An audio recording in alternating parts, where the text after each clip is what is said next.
Sabe uma coisa que é muito comum na vida de todo mundo, sendo cristão ou não? Frustrações. Elas estiveram e estão presentes na vida de qualquer pessoa na face da Terra. Afinal, todos nós somos humanos. Quer sejamos brasileiros, japoneses, brancos, pretos ou até um jabuti.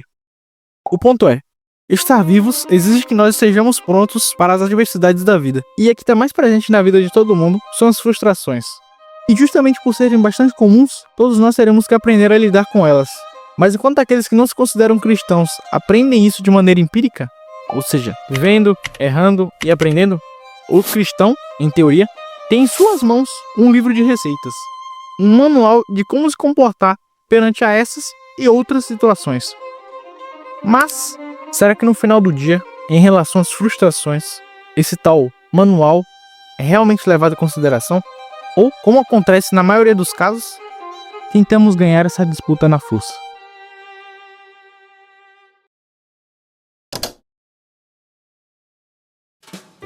Na Bíblia não existe uma passagem que fala exatamente sobre frustrações. Entretanto, na teologia existe um campo chamado teologia sistemática, que serve justamente para nos basearmos nas escrituras para solucionar problemas que não são diretamente citados nela. Então, a partir de outros versículos, conseguimos dizer qual é a resposta de Deus em relação a esse tema. Mas antes, sobre o que exatamente estamos falando?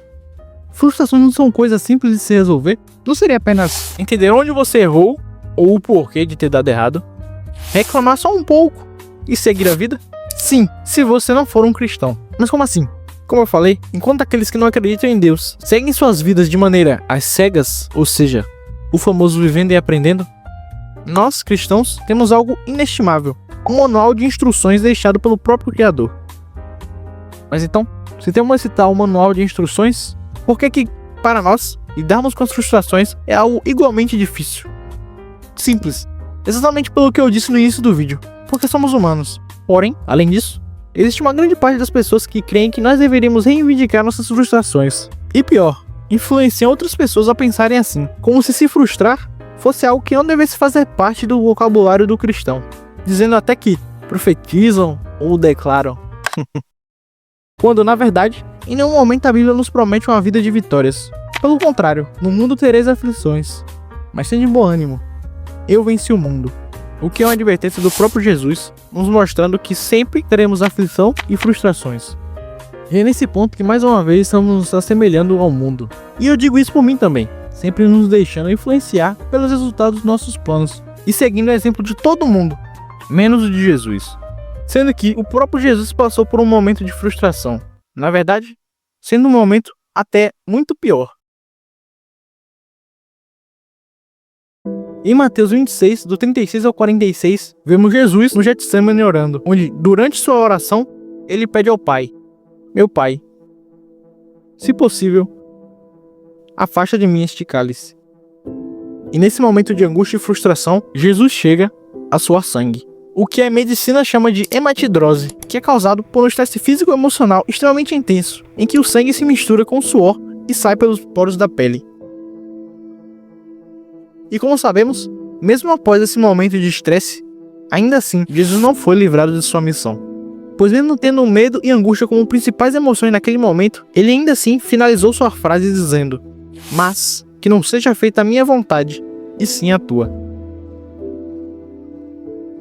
Então, se o Filho de Deus teve que levar adiante a vontade do Pai, quem somos nós para dizermos que profetizamos ou declaramos vitória? Como meu amigo Zion diz em um dos seus vídeos, muitas vezes, quem frustra nossos sonhos é o próprio Deus. Não porque ele é cruel ou indiferente. É porque, em sua sabedoria eterna, ele enxerga além do presente. Ele sabe o que nos dá e, o mais importante, quando nos dá. No instante exato. Nem antes, nem depois. No exato dia, hora e minuto. Muitos são os planos do coração do homem, mas o que prevalece é o propósito do Senhor. Isso me lembra de uma época em que eu queria muito mudar de emprego. Tava orando bastante por isso. Porém, naquele período, eu tava no meio do processo de tirar minha CNH. E apesar de estar com muita vontade, de orar bastante, de estar com muita expectativa, nada estava acontecendo do jeito que eu queria. Eu continuava no mesmo emprego e até um pouco decepcionado. Só que depois que eu terminei todo o processo da carteira, a vaga surgiu e eu entrei. Só depois de um tempo eu percebi que se eu tivesse conseguido a vaga antes, eu não teria conseguido conciliar os horários. E provavelmente teria falhado com algum dos dois compromissos. Ou no trabalho, ou no processo de tirar minha carteira de habilitação. E parando pra pensar naquele momento, que foi que eu entendi que o nome de Deus também é uma resposta. Não porque ele ignora nossas orações, mas porque ele já viu que ainda nem começou. Isso também me lembra uma vez que...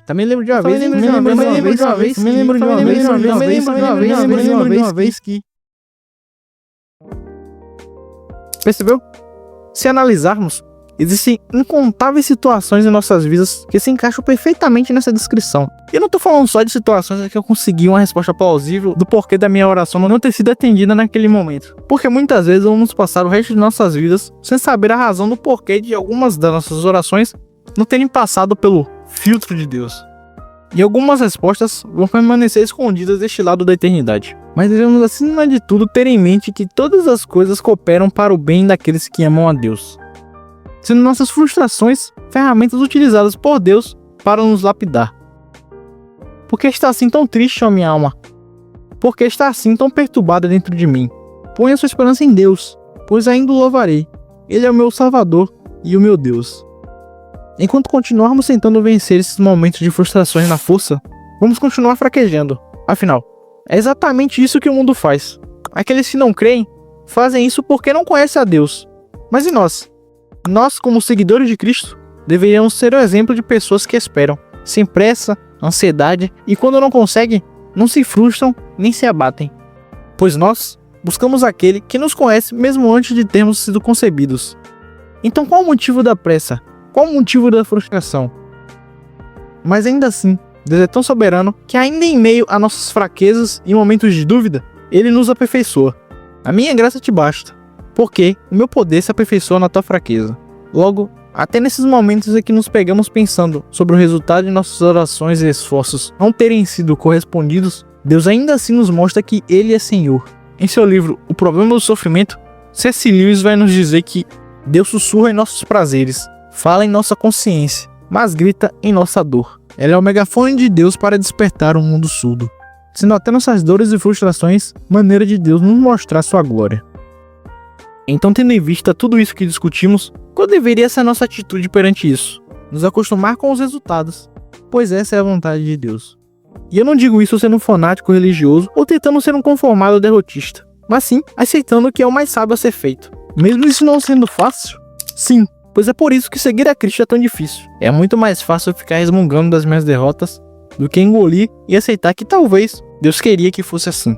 Talvez as minhas frustrações servirão para me aproximar ainda mais de Deus. Enfim, próxima vez que você se frustrar com a vida, com pessoas, ou até mesmo com Deus, não esconda isso. Mas também não deixe essa frustração infiltre e cause rachaduras na sua relação de você e o Criador. Use essa frustração como um combustível para se lembrar que temos um Deus que nos guia, e mesmo quando parece que tudo deu errado, Deus ainda está no controle e ainda é soberano. Isso sim é viver pela fé. Isso é ser uma cópia de Cristo. Isso é ser um cristão de verdade. Bom, agora que chegamos no fim do vídeo, eu quero ter uma conversa com vocês. Primeiramente, eu quero falar que vou ficar um tempo sem aparecer, porque a qualidade da câmera no meu celular não é lá das melhores. Então, até eu conseguir comprar uma câmera para fazer a gravação dos vídeos, ou talvez trocar de celular, os vídeos do canal vão voltar a serem como era. E talvez a frequência dos vídeos longos vão diminuir, porque as aulas da minha faculdade estão voltando e eu acho que não vai ser tão fácil conciliar as duas coisas. Não vai ser um hiato tão grande como esse último, de eu ter ficado mais de um mês sem postar. Provavelmente eu vou tentar manter uma frequência de um vídeo a cada 2 semanas, ou tentar manter um vídeo por semana, como era antigamente. Mas em relação a isso eu vou ter que parar e dar uma analisada melhor de como eu vou querer prosseguir daqui pra frente. E eu também tô com um projeto de vídeos curtos em outras plataformas, o que saem mais rápido, então a frequência do canal não vai continuar baixa, porém os vídeos longos que vão dar uma diminuída. Eu também tô analisando isso daí, então daqui pra frente esperem mudanças. Não se preocupe, porque eu não vou abandonar o canal. Acredito que muita gente tava pensando que o canal tinha parado, morrido, mas não. Eu só tava pensando melhor ali qual que seria o caminho que eu quero seguir. É isso. Obrigado por ficar até o final. Vejo você no próximo vídeo. Fique com Deus.